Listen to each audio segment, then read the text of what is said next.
So ayan, magigisa tayo. Sabay na natin to sibuyas at bawang at pwede naman, hindi naman natin to susunugin.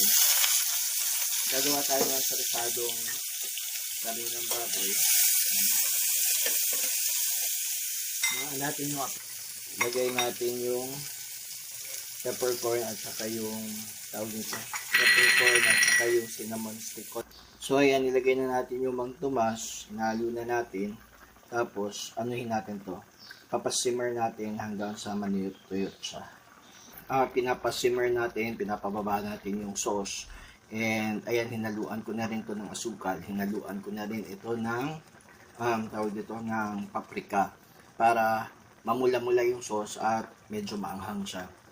So patutuin pa natin to ng konti, pasisip-sip natin yung sabaw o yung sauce sa karne para mas masarap siya.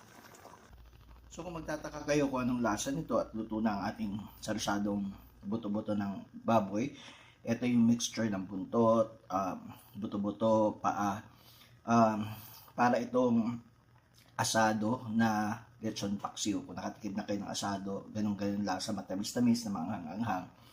Malambot na rin yung paa ng baboy natin dahil pinakuluan natin ng almost an hour. Ayan. So, yun na, kain na tayo.